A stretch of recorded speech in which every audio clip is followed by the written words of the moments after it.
Hello, everyone, and welcome to our webinar on the economics of soil health management systems on 5 cotton farms in North Carolina.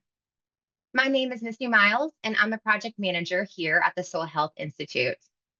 The Soil Health Institute is a 501c3 nonprofit organization whose mission is to safeguard and enhance the vitality and productivity of soils through scientific research and advancement. Today, I'm excited to moderate the fourth of several webinars detailing the economics of soil health systems across the U.S. Cotton Belt.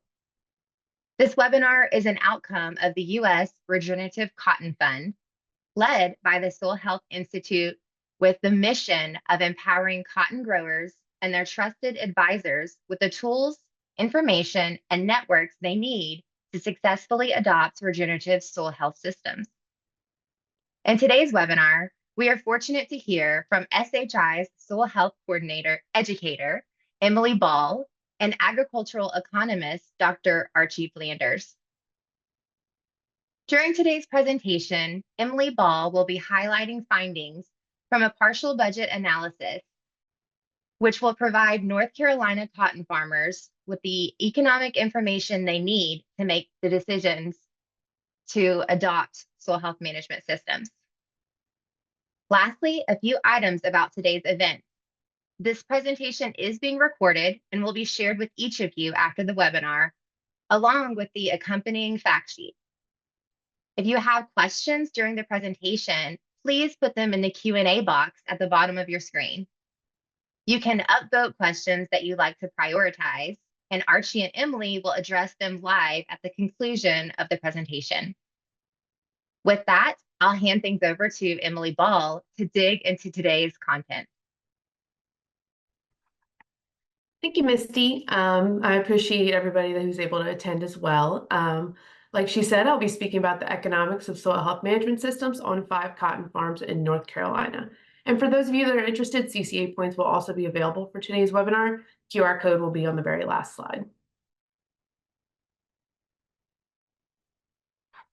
So I also want to take time to thank 2 of my colleagues, Dr. Archie Flanders, who will be joining us for the Q&A, and Jessica Kelton. She's one of the other soil health educators and was a big help in helping find farmers to participate in the interviews. As Misty mentioned as well, this is one of 4 economic analysis that we've already completed in cotton. We've already published fact sheets on the Texas High Plains and Georgia, as well as one detailing cotton farms across the Cotton Belt. I also want to note that the fact sheet for today's talk will be emailed to all the participants in a few days and is available on the SHI website. So we've known for a long time that soil health management systems like reduced tillage and cover cropping can provide significant environmental benefits. But when we talk to growers, what they ultimately want to know as business people, how does this affect my bottom line? And what's the business case for adopting these practices? So the goal of this work is to present that business case. We want to provide farmers with the economic information that they need when deciding whether or not to adopt soil health management systems. And to do this, we interview farmers who have experience working in these systems and have found a way to make them work on their farm. And it's important to note that the farmers that we choose to interview, they're not necessarily a random sample of farmers. These are going to be farmers that have experience working in these systems for at least 5 years, and we work with them to obtain their production information.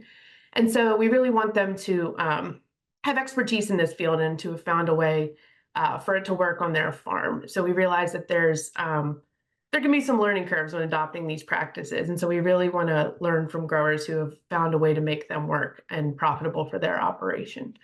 And so based on production information, we calculate partial budgets to compare benefits and costs before and after the adoption of soil health management systems.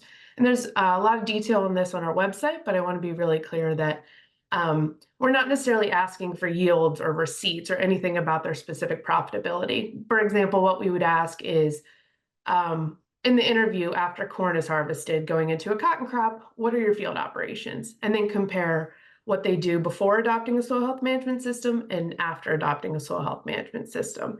And in some cases, there are management operations that are the same. For example, if they apply a herbicide pre-plant, or they applied an herbicide before they adopted a soil health management system and still apply that herbicide, it would effectively be zeroed out and not be included in the analysis. So I really want to make clear that only differences between management systems are included in a partial budget. And it's also important to note that we calculate revenue based on a standardized set of long-term prices. We realize things like inputs and commodity prices themselves really tend to fluctuate. So we use long-term averages to complete our analysis. And then finally, USDA payments are not included in the analysis. We realize that they're really important when encouraging farmers to adopt, but they don't last forever. And we really want to determine the merit of these practices on their own without any external payments. All right, so with that being said, we're going to start looking at North Carolina specifically. You can see the geographic distribution of the 5 farms denoted by the white dots on the map. Average rainfall in North Carolina range between 40 to 60 inches, and the average annual temperature is between 57 and 64 degrees Fahrenheit. And the soil types of these growers ranged as well. The 5 of them being on either a silt loam, a loam, a fine sandy loam, or a silty clay loam, which makes sense when you see their distribution across the state. Looking at the size of these farms, these were sizable commercial operations, about 1,600 acres on average across the growers, with 878 acres in cotton, 438 acres in soybean, 223 acres in corn, 60 acres in peanut, and all wheat acres were double cropped with soybean, and that was about 25 acres. Looking at the specific practices, 3 of the farmers interviewed reported that they use no-till on all their acres, and 2 of the growers use reduced tillage on in their operation. And the reduced tillage is going to be acres that are strip till, or in one grower's case, he used a Phillips harrow after broadcasting his cover crop seed to ensure better seed to soil contact. And that's what his reduced tillage operation looked like. Looking at percent of the planted acres across the 5 growers, 74% of those acres were in no-till, compared to the state average of 50% of acres and the national average of 38% of acres. And then in reduced tillage, 22% of acres, which is the same as the state average, and slightly less than 35% of US acres in reduced tillage. There were 4% of the acres under intensive tillage, and that was associated with peanut production. And that is less than the state average of 28% and the US average of 27%. And the 5 farmers interviewed also used cover crops on 96% of their acres, which is significantly higher than both the state and national average. All right, now getting into the specifics. So this is really, we'll be looking at this table for the meat of our presentation. So I really want to spend some time on this slide. So all the farmers, or all numbers that we see are averages across the 5 farmers and are in dollars per acre. And so we're going to look at the benefits, which are the middle column in green, and the additional expenses, which are in the far column in right, or in red, excuse me. And we can have both a cost and a benefit in the same category, and I'll get into the reasons why we might see that once we get to it. So looking at the first category is seed. We do not see any reduced expenses. We see an additional expense, and that's going to be cover crop. Like I said, 96% of those acres were in cover crop. And so that's where we see the additional expense of $24.80 an acre. Cover crops really can range in complexity and in turn in price, no matter where you are, depending on where you are in the country, in the state, or what you choose to plant. So based on the growers we interviewed, the most inexpensive cover crop was a single species, and they planted triticale, and it was about $8 an acre. And on the high end was a 5-way mix of cereal rye, crimson clover, hairy vetch, and tillage radish for $45 an acre. So quite a bit of variability there, but average across the 5 growers, it was $24.80.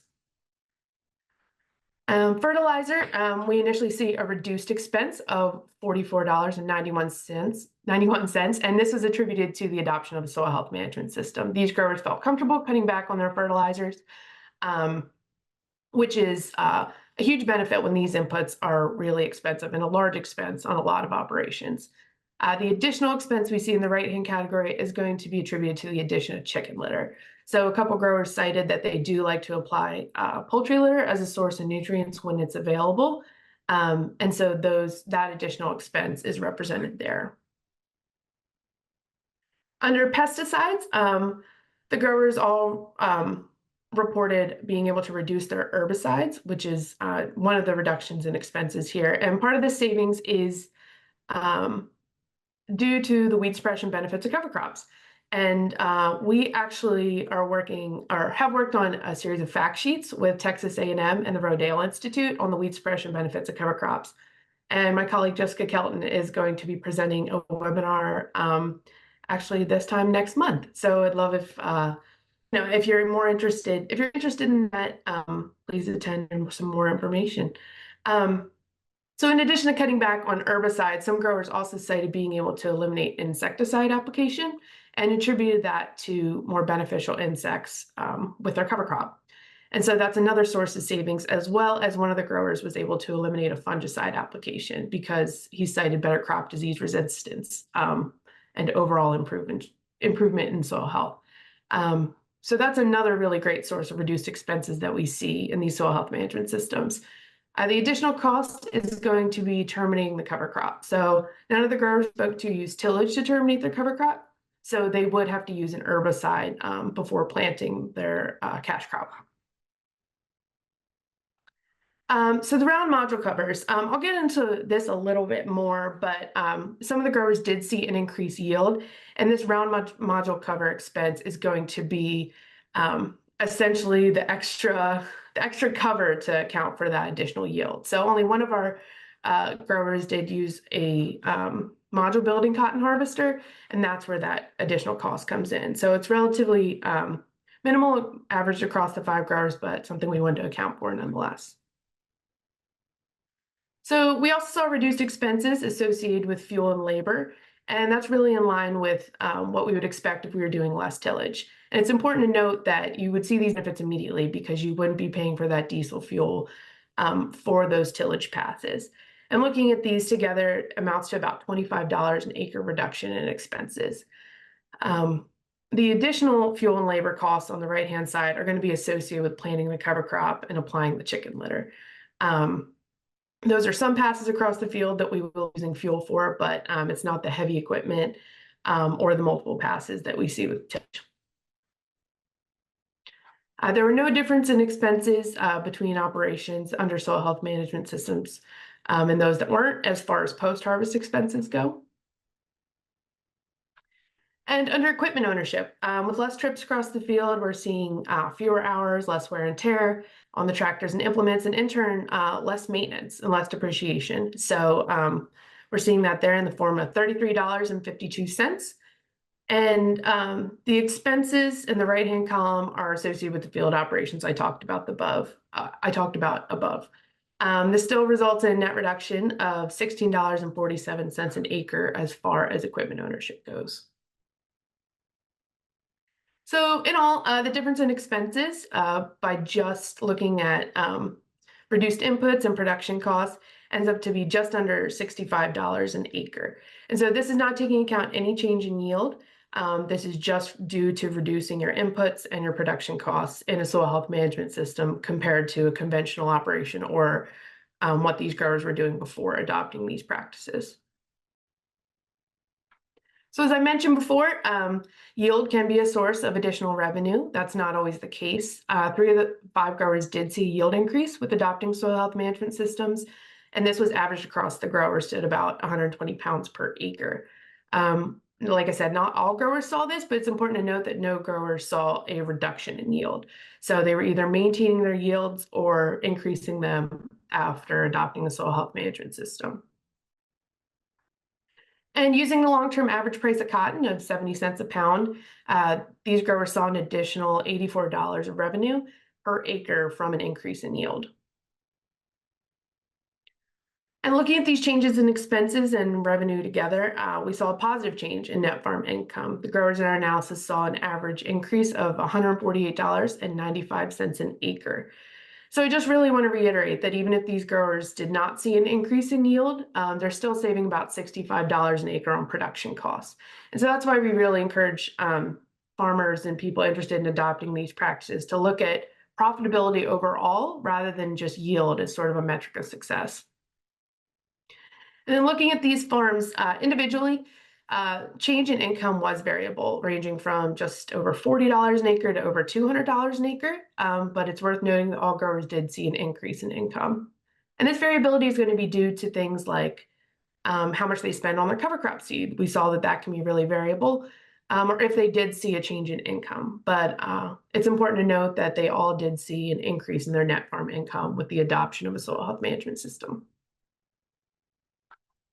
So stepping away from the numbers for a minute, there are also a lot of other benefits growers can see with adopting a soil health management system in addition to profitability, and even more that aren't recorded here. And these things are harder to quantify, but they can be very important. All the growers we interviewed saw increased crop resilience, increased field access, improved water quality, improved public perception of agriculture, and increased soil organic matter.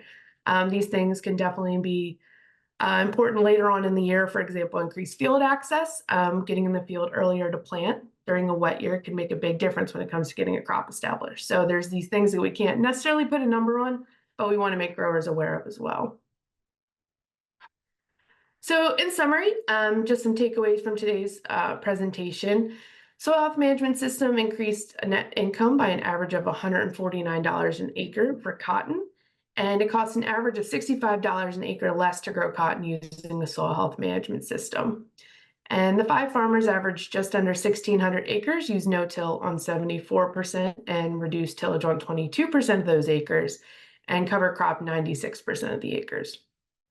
No farmers interviewed reported decreased cotton yield from using a soil health management system, and 3 farmers reported increased yield that averaged 120 pounds an acre across the 5 farms. They also reported additional benefits such as increased resilience to extreme weather and improved access to their fields. And looking at the current adoption rates in North Carolina of no-till, 50%, and cover crops, 11%, indicate that other North Carolina farmers, cotton farmers, could improve their profitability by adopting these soil health management systems. And the Soil Health Institute will conduct additional economic analysis of soil health management systems in cotton production through the U.S. Regenerative Cotton Fund. We're working in other states to collect these interviews, including Alabama, Arkansas, Mississippi, South Carolina, California, Missouri, and Oklahoma. So with that, I want to thank all the supporters of the U.S. Regenerative Cotton Fund that allow us to do this important work. Special thanks to the Ralph Lauren Corporate Foundation. As a nonprofit, we really depend on the generosity of others to let us conduct this work that we hope will help farmers and the public good. And I just want to send another thank you to everyone on the SHI team, and especially the farmers that took their time to share their information with us so we can do this analysis. We hope that this information can provide growers the information they need to adopt a soil health management system that works for them. And Thank you, Emily, for such an informative presentation. At this time, I'd like to welcome SHI's agricultural economist, Dr. Archie Flanders, to join us for the Q&A session as well. And let me read some of the questions from the Q&A box. Also, everyone, please feel free to continue to add questions and upvote the ones that you're most interested in. All right, so the first question we have, and I'll address this one to Archie, I believe. How was the crop resilience assessed? Question that we directly asked the producer, and their basis for answering yes in all the cases where they noticed primarily during drought years that their crops hold up better. They can see other farmers who aren't following these soil health management practices during these drought conditions. Their crops don't hold up as well during drought conditions. Is the primary way they responded to this answer. Thank you, Archie. Question number 2. Any thoughts on how these factors might change in years with lower water availability? Yeah, I think one of the best indicators of that is our work with the growers in the high plains of Texas. I think that they're already dealing with low water availability, and we've heard a lot of anecdotal evidence that that these practices have helped them in those conditions. They've mentioned that they've been able to, in times when they do have the water, they've been able to eliminate an irrigation event. as well as they're able to make a crop when sometimes their neighbors can't because of water availability. So I don't know that we see as much of the water stress in North Carolina in this case, but I definitely encourage you to take a look at our work in the Texas High Plains. And there's some anecdotal evidence as well about how these practices have helped them in those conditions. And I'd like to add to that, the reason that is observed is because when you adopt these soil health management practices, you improve soil health measurements that are related to water infiltration and water holding capacity. So what little bit of water that you actually have is maintained in the soil so the crop can use it. Otherwise, it would wash away and wouldn't penetrate down through the soil. But it's related to the soil health measurements, and that's associated with water infiltration and water holding capacity in the soil. Thank you both. So question number 3, assuming no change in yield, do we know if labor and time to manage was the same across both management systems? That's not something we measured, but anecdotally, I'm going to say no. After talking to a lot of growers, it requires more labor and more time to go out and plant a cover crop. I think cover cropping is one of the bigger time sinks, especially if you have other crops to harvest. You're kind of up against the clock already. And so it's important to realize that I think there's, as far as time goes, there is definitely more labor and time associated with planning these practices, but growers can tell you, the ones that have seen it work on their operation, that's time well spent. And also, if you go back to the tables in related to management, we have cost for the labor involved, and that includes application of the pesticides. So in the case of planting cover crops, that is, yes, one addition, but overall, when you count the entire system, the reductions in labor time are greater than any additions that you would incur. That's a great point, Archie. I guess I was thinking more in a really critical time, it's a lot more labor, but you're 100% right. Overall, looking at the year, it is savings in time and labor.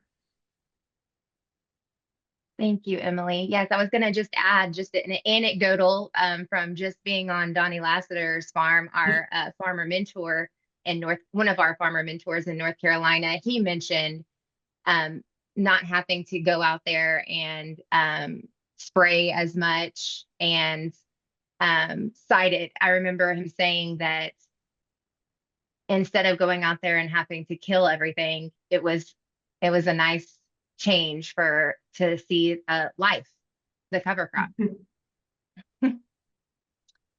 Okay, so moving on, we have another question here. What are the current barriers to adoption?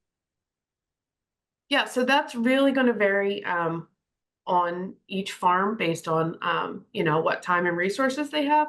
Some of the common ones I've seen is, like I said, time and labor, kind of that critical point in the year being harvest, the time it takes to get a cover crop in when you're already fighting weather and trying to harvest your other crops.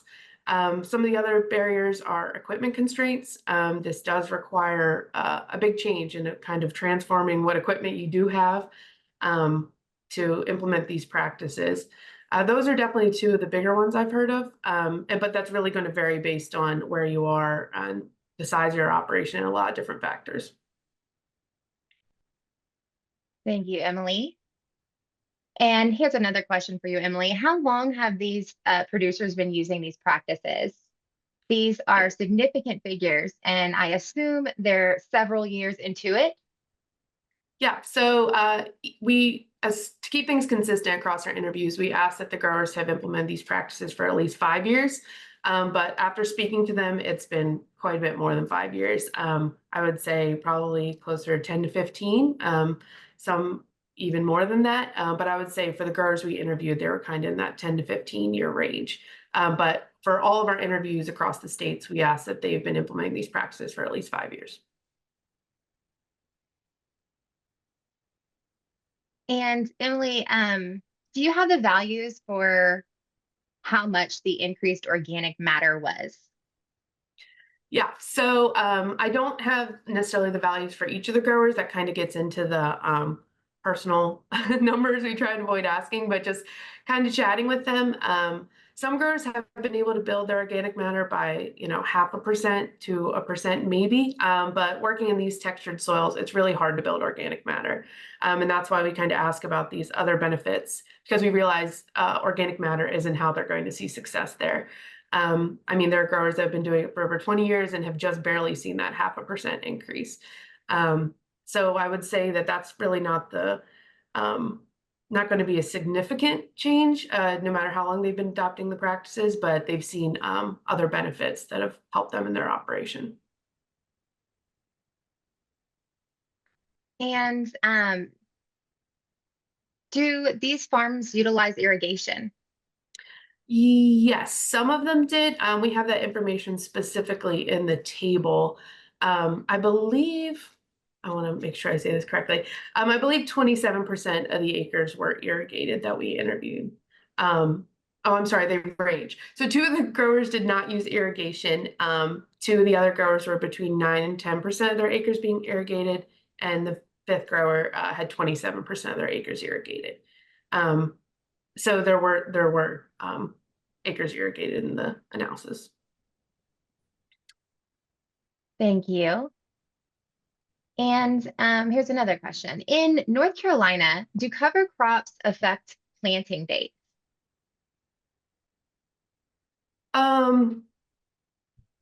Growers have been really kind of innovative as to not impact their planting date or delay other field operations. I mean, they'll broadcast a cover crop into cotton before it's defoliated, as to not impact, harvest, or even to free up some time at the end of the year. So I would say no, it doesn't impact their planting date, because that's going to be the critical field operation, is getting their cash crop in and planted. So I would say that they would terminate a cover crop well before time to plant, as to not delay that operation. Thank you. And do these improvements lead to an increased cost for leasing or for income?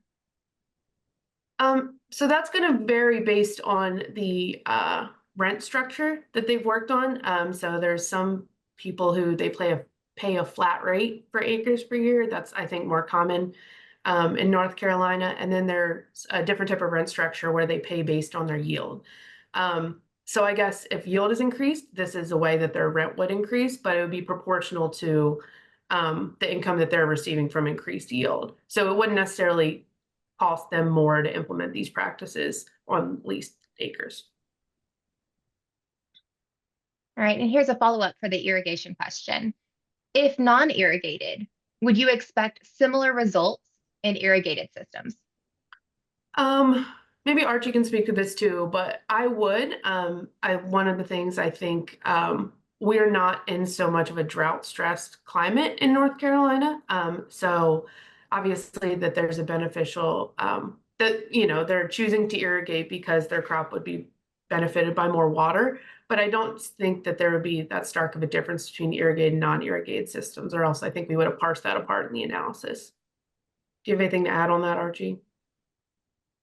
In this sample, we didn't have it, but in other studies that we have done, irrigated farmers sometimes are able to reduce some of their applications because of the improved water infiltration and water holding capacity. But this sample of North Carolina had a small percentage of irrigated, and we didn't get any reports from that. But in many cases, when it's irrigated production, they are able to cut back on some of the irrigation applications.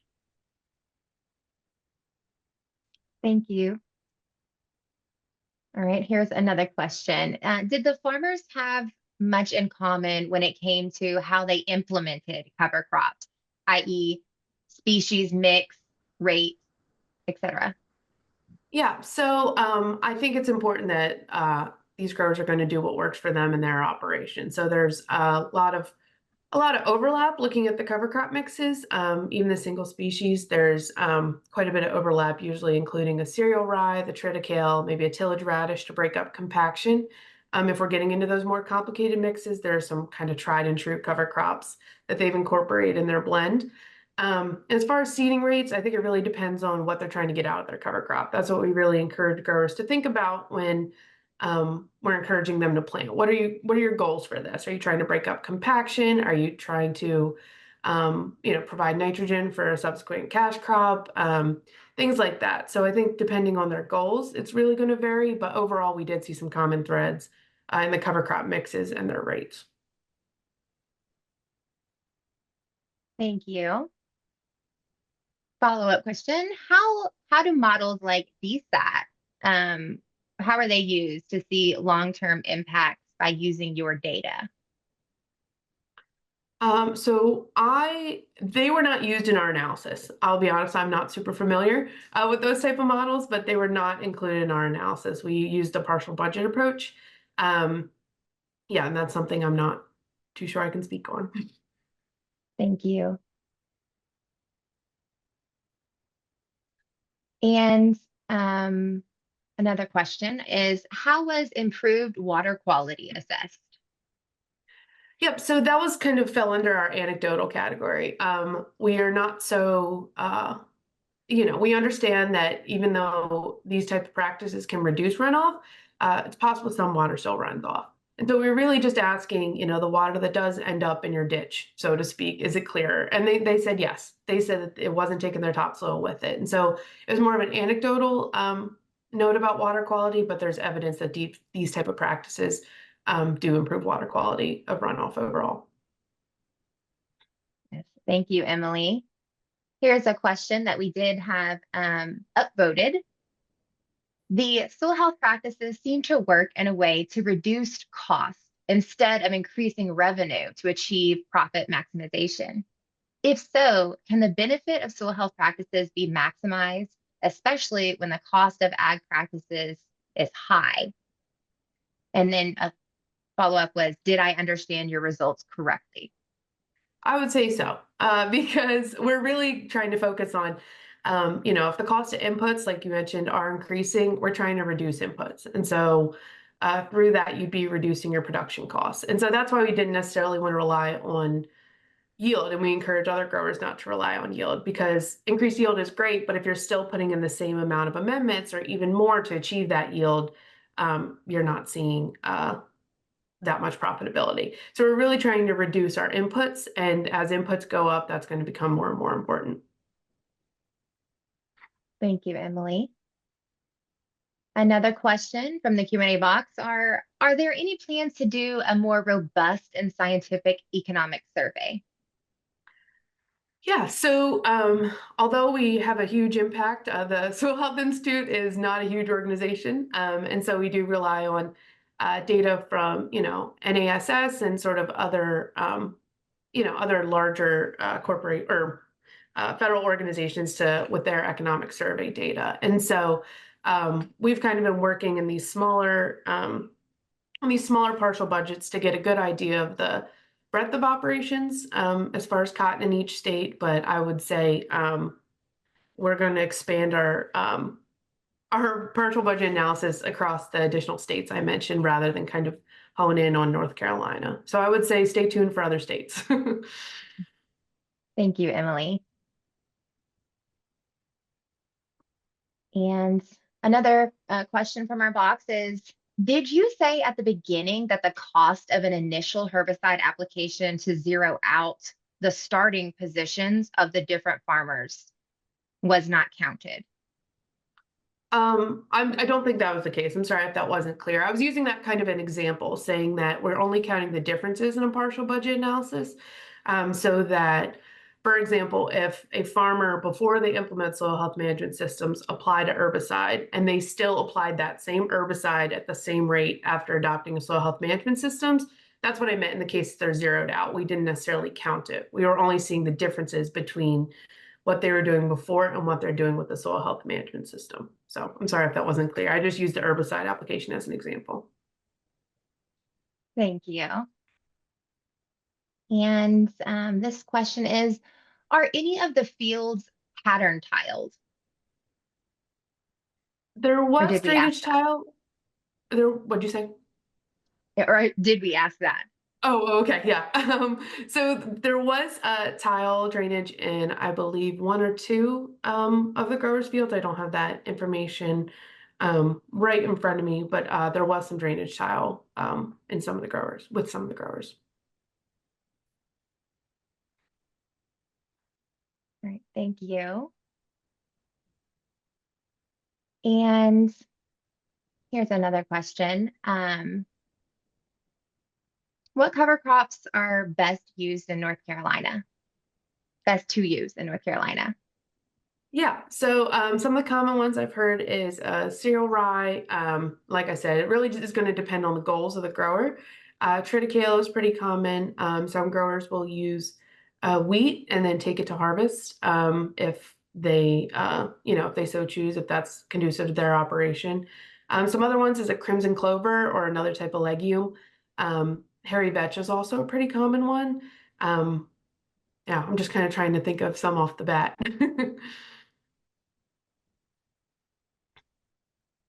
Thank Yeah. you, Emily. And how does the USRCF support farmers with the start of their soil health management system journey? Yeah, so we're lucky enough. We have a lot of really great resources on our website at our SHI website, and then we also in each of our states that we work in, we have access to a technical specialist and 2 farmer mentors, and this sort of comes with some free advice, guidance on kind of how to get started based on their own experiences. And so we contract with one state or one farmer mentor, sorry, one technical specialist who's usually a private consultant or maybe they're affiliated with Extension, but they're really kind of an expert in the field in their state. And so we rely on them for kind of state guidance, and that's someone we can connect growers with that are interested in adopting these systems, as well as 2 farmer mentors in each state. And so, like you mentioned, Donnie is one of our farmer mentors in the state of North Carolina, as is Zeb Winslow. And they're both really active in their community as far as promoting what they're doing and sharing that information with others. And so I think those are a couple of really great ways that we're able to help people that are interested in adopting soil health management systems or just interested in learning more. Thank you, Emily. Well, it looks like we've covered most of the questions for today. If you have any additional questions, please feel free to reach out to Emily directly. In a few days, registered attendees will receive a follow-up email, which will include a link to a brief survey and the webinar recording and the fact sheet. Thank you all for joining this informative presentation today, and I hope you enjoy the rest of your day and have a great week. Thank you.